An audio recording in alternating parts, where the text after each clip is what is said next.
Tad ilgspējīga saimniekošana ir ētisks un praktisks ietvars ekoloģiskam un ilgspējīgam dzīvesveidam, lai apzinātu, plānotu un radītu efektīvas, daudzveidīgas, stabilas un reģionējošas sistēmas.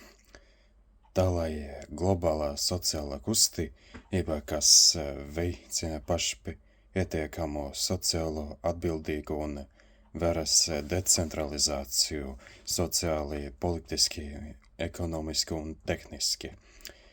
Sanāk, ka cilvēki bieži saimniekoja ilgspējīgi, vietēji meistari būvēja mājas no tuvajā apkārtnē nocirtamiem kokiem.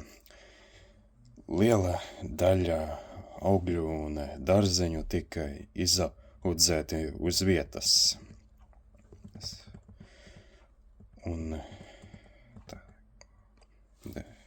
viss bija vienkārši un dabīgi gadu tūkstošiem.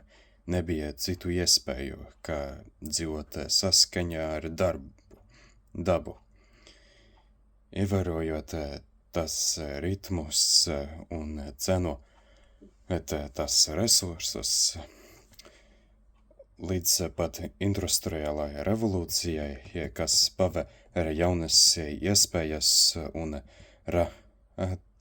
radīja nebijušas riskus. Šodien mēs iepazinuši moderna dzīvesveida priekšrocības, bet zinātne mūs brīdina par šāda dzīvesveida sekām. Ignorēt to vairs nav iespējams, tāpēc jodas tālāk attīstībā apvienot senas vērtības un prasmes ar mūsdienu zināšanām un iespējām.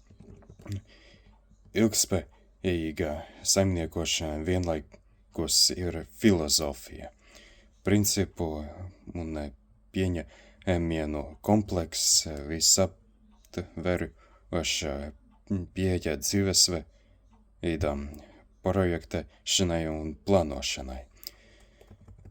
Apkārtējas vides aizsardzības problēmas, kuras parasti tika uzskatītas par vietējiem, reģionāliem vai nacionāliem, ir kļuvušas par starptautiskā vai pat globālā rakstura problēmām.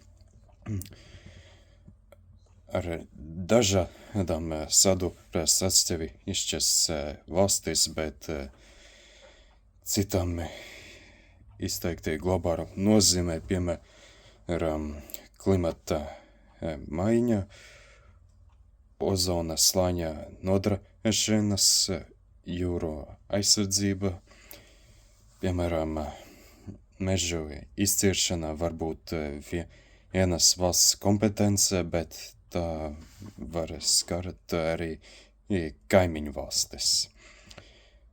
Rietumu industriālās sabiedrības patēriņa līmenis var tieši ietekmēt apkārtējo vidi savā valstī. Te gan netieši tas valstis, no kurām tiek iegūti un eksportēti resursi, vidi vienmēr ietekmē šī cilvēka darbība, bet 20. gadsimta vidu vides aizsardzības problēmas sasinājas tik tālu, ka sāka apdraudēt cilvēces pastāvēšanu nākotnē.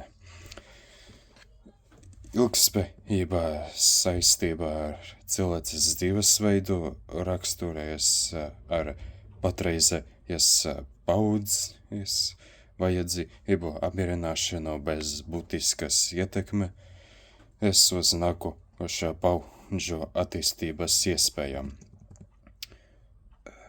lai sasniegtu ilgspējīgu attīstību, vides aizsardzību, jākļūst par integrētu attīstības procesa daļu.